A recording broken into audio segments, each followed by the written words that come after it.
Here we are going to discuss about frequency polygon. This is also a data representational method used in statistics. Frequency polygon means it's simple. First, what you should do is you should draw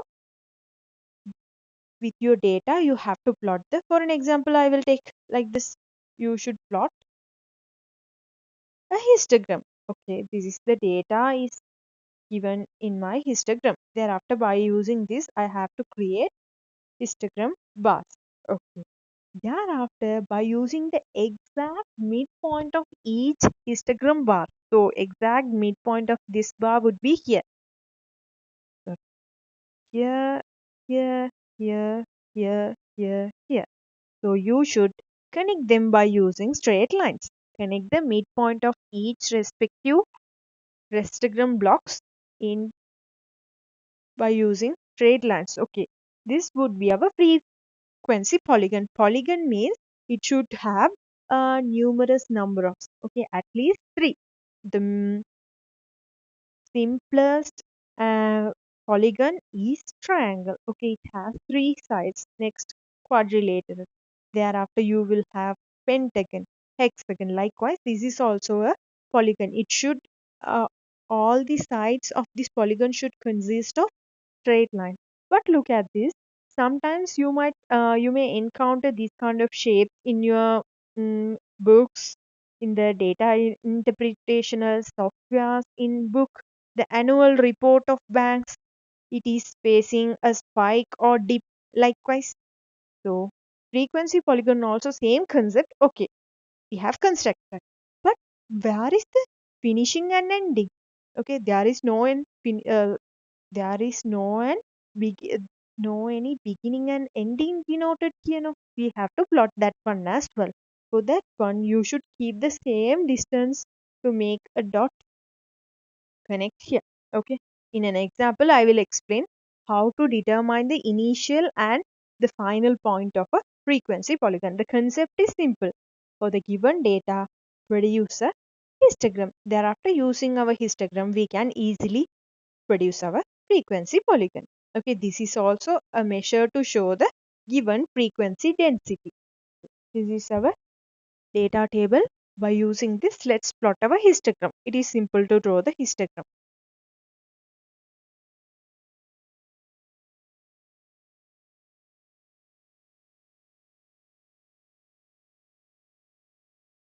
Class interval starting from 0, finish up at 60.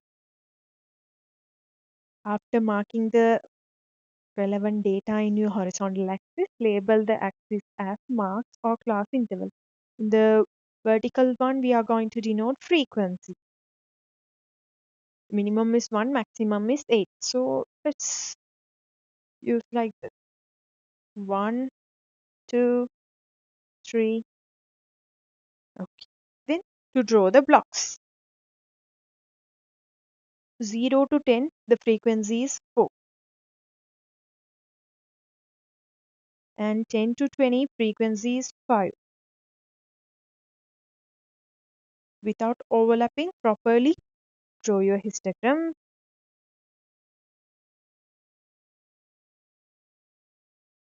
And 20 to 30, 8. That is holding the highest number of frequencies.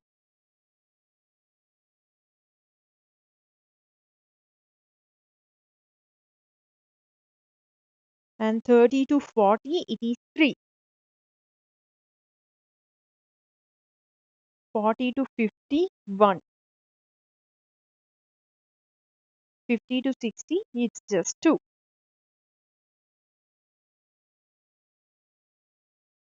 Okay, the concept is just simple. Just for the given data, construct a histogram. Thereafter, mark the exact midpoint of each bars. You have plotted several bars now. For you, thereafter, you should make a dot. Yeah, I will use here. Okay, make a simple dot over the exact midpoint of each blocks. Okay, here, here, here, here. So what is the location of that one? So here 5, 15, 25, 35, 45 and 55. So thereafter connect them by using your straight lines.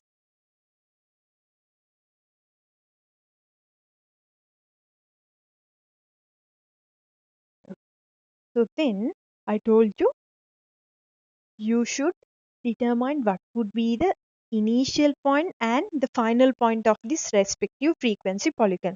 So there is a pattern. It is easy to understand. There is a pattern of 5, 15, 25, 35, 45, 55. So final point would be at exactly at in between 60 to 70. You should have a prominent no, a considerable amount of distance to make it suitable to complete the histogram. Okay, don't draw here. Okay, don't draw your axis here. You should keep a considerable amount of distance here as well. So 5, 25, 5, 15, 25, 35, we understood the pattern, and the ending point would be after 55, next point would be 65. At point 65, you have to complete this frequency polygon. Likewise, the initial point would be, that is the complex thing. Try to understand. 5, 15, 25, 35, likewise, the difference is 10 for the successive, for the following midpoint. Okay, for each following midpoint, this is 5,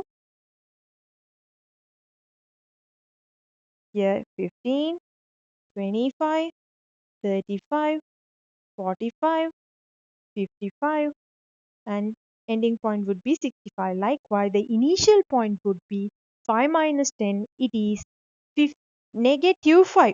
Okay, the initial point would be in between 0 to negative 10. The exact midpoint, it is here. Okay, here it should be negative 5. Negative 5. This is the initial beginning of this particular frequency polygon. By connecting 5 and negative 5 dots, you can complete to draw the frequency polygon. I'll repeat the thing again once more. By using the data, you have to check it is continuous, or else the class intervals are class widths are same or not. Thereafter, you can make your histogram.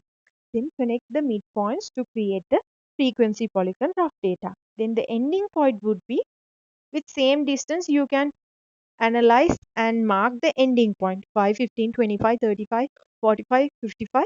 So final ending point would be 65. Likewise, for initial point, the difference between each following midpoint, it is 10. So likewise, 5 minus 10, it will give you the exact initiation of the frequency polygon at point negative 5. By connecting that, you can easily produce the successful frequency polygon.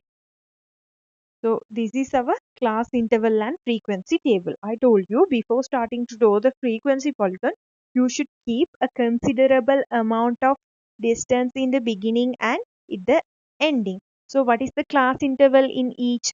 20 to 40, 40 to 60, all class widths are same. 60 to 80, 80 to 100, 100 to 120, 120 to 140. So the beginning would be, this is not included in our class interval. For our drawing purposes, we are going to include that one. So the beginning of the graph, it should be at here. I will use here a red color one, 0 to 20. We don't know what, we don't have any frequencies for that one, but you should have a considerable distance to initiate and conclude the frequency polygon. No, that's why you have to keep a same interval in the beginning and in the ending as well. 120 to 140 means the final one, the ending midpoint would be located in between 140 to 160. This is called as planning of graphs. Okay, planning of graphs. In our parabolic graphs or in linear graphs, we are planning what is the data we need to plot in x-axis, y-axis, the gradient, intercept. Likewise, here also in frequency polygon, the initiation and the conclusion is important. In the exam paper, they will not give you those things, so you have to initiate and conclude that one as well. So if you limited your graph with this, you cannot plot the initiation and conclusion. That's why just while taking the data, you have to keep it on mind. Okay, there should be an initiation and conclusion. Leave considerable amount of same class width in the beginning and in the ending. Thereafter, by using this, we can plan our axis.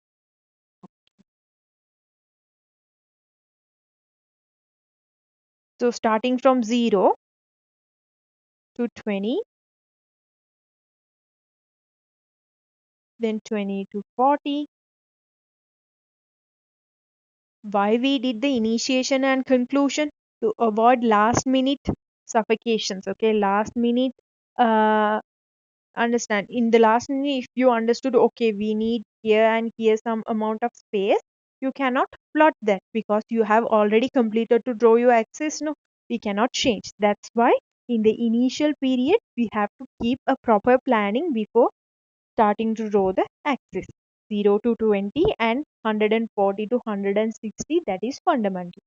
This is our class interval and frequencies are 5 multiples. So 5, 10, 15, 20 and 25. Let's draw the blocks. 20 to 40, the frequency is 5. 20 to 40, the frequency is 5. And next one, 40 to 60, the frequency is 10.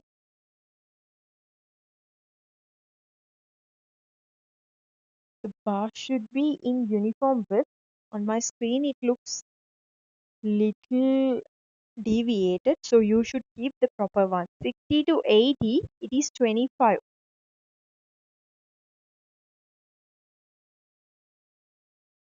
Thereafter 80 to 100, it would be 100 to 120, it's 5, just 5. 120 to 140, it would be 20. 20, yeah.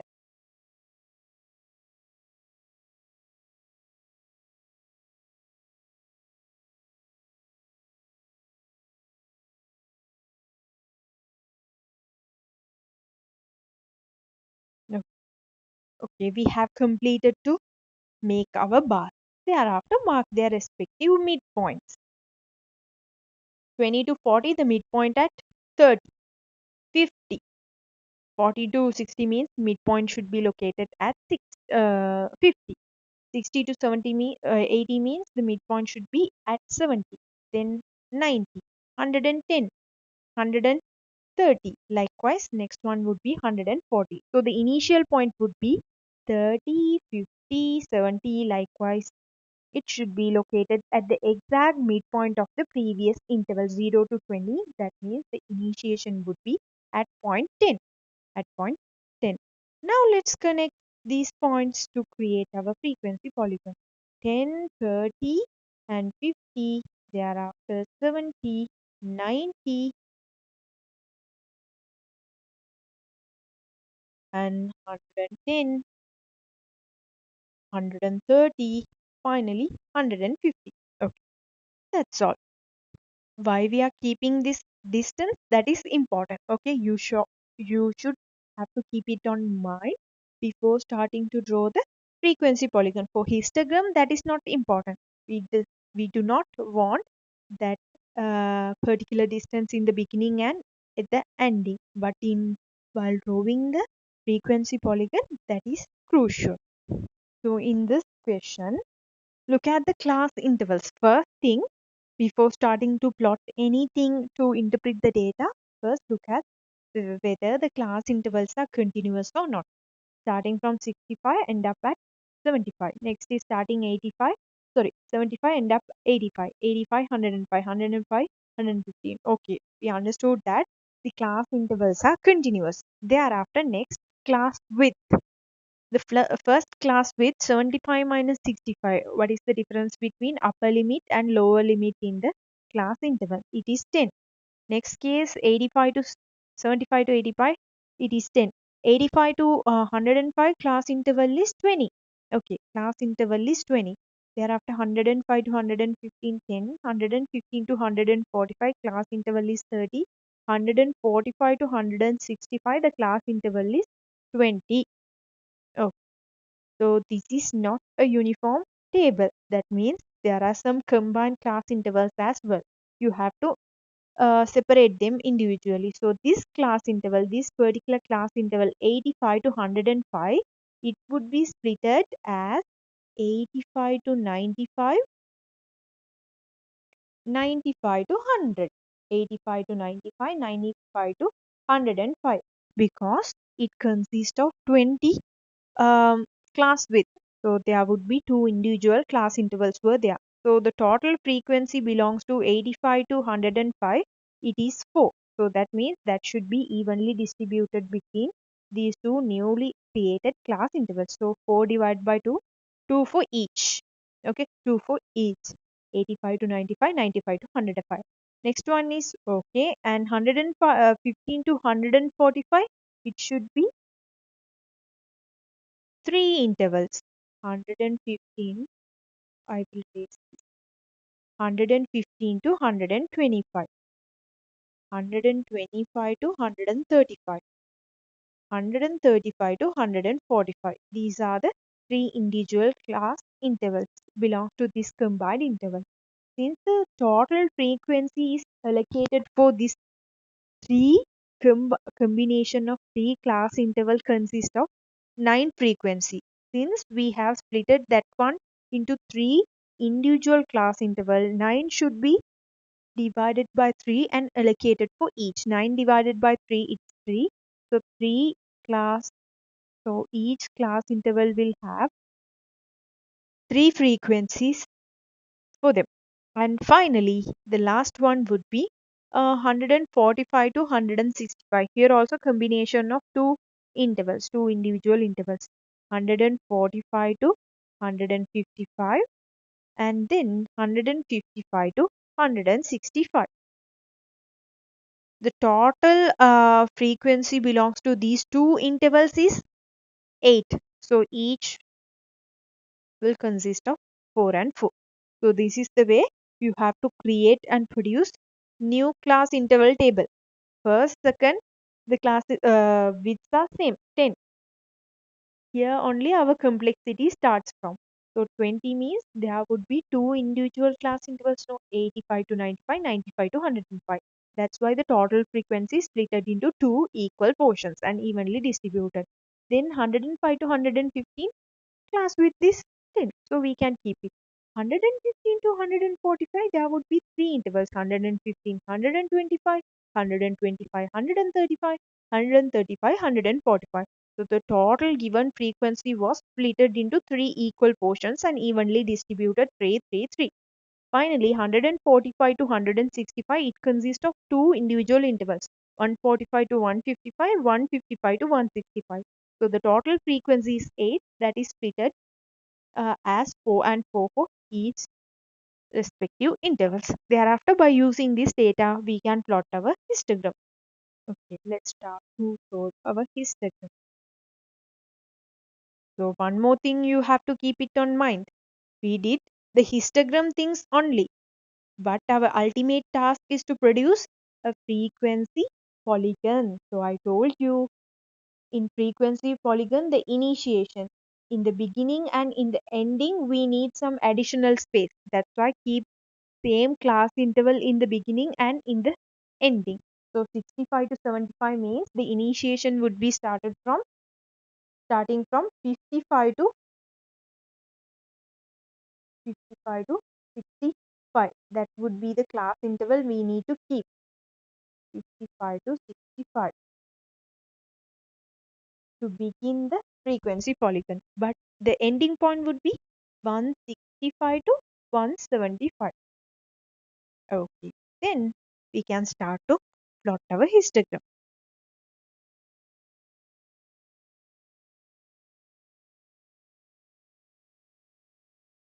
There are so many intervals, so carefully try this. This class interval and frequency polygon is not starting from 0, so you have to draw a small ECG kind of thing. And then 55 to 65 likewise we can start. 55, 65, 75, 85. This would be our class interval axis. In vertical axis, frequency. The maximum frequency is 6. Okay, so we can 1, 2, we can like 1, 2, 3, 4, 5, and 6. Okay. Let's draw our frequency. Sorry, histogram first. Let's make the bars. Histogram first.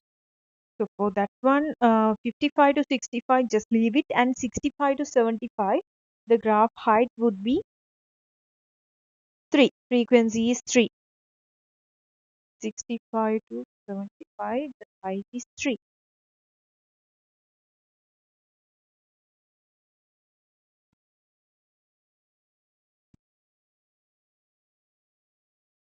Okay, then 75 to 85, the height is just 1. 85 to 95, it would be, no, 85 to 105, no, that is combination of two individual intervals. So draw that as a combined block. Thereafter, by using dotted lines, we can show them individually like this. Thereafter, 105 to 115, it is 6. It is the highest block.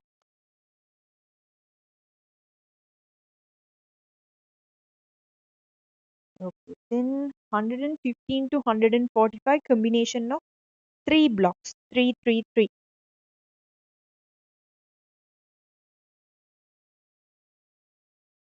Okay, here show the dotted lines. No, just feed at the limit.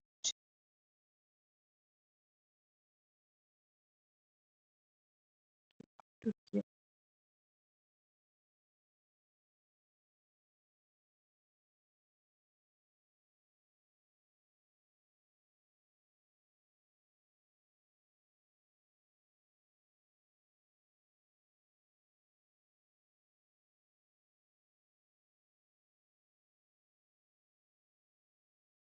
Thereafter, 145 to 165, they are also combination of 2 blocks. So that's why 4 and 4.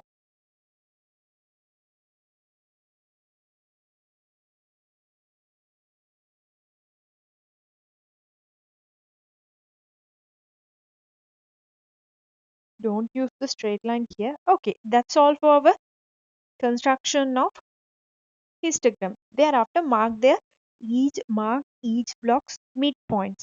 So here the midpoint would be here. I'll use some darker color. Like, okay, this is the midpoint. Here midpoint. Okay. Here combination of two blocks. No, so individually you have to concern what would be the midpoint for each block. Here and here. You cannot give this the midpoint of both blocks together. Individually you have to determine. You have to mark, and for your drawing purposes you should use them individually. The final ending here starting would be in between 55 to 65. Now let's use our straight line ruler to connect these points.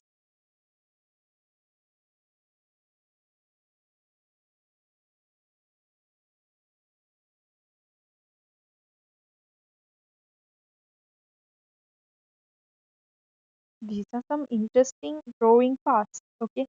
Exceptionally without the construction and loci. This is also an interesting statistical part in mathematics. Okay, that's all for construction. From the beginning, first check whether the continuous intervals or not. Thereafter, check the class width. If those are not uniform, you have to make them as uniform by adequate processes. Then split the frequency as evenly distributed. Since we have to draw the frequency polygon, you have to keep the considerable amount of distance in the beginning and in the end. Then plan your axis properly, note the axis and label the axis. Thereafter, draw your histogram. If there are some, okay, here we had some combine intervals now. So you should plot the blocks properly and use dotted lines to show the differentiation between two individual blocks. Thereafter, mark the exact midpoint of of them and the beginning and ending as well. Then by using your straight line ruler, you can connect all the points to produce frequency polygon successfully.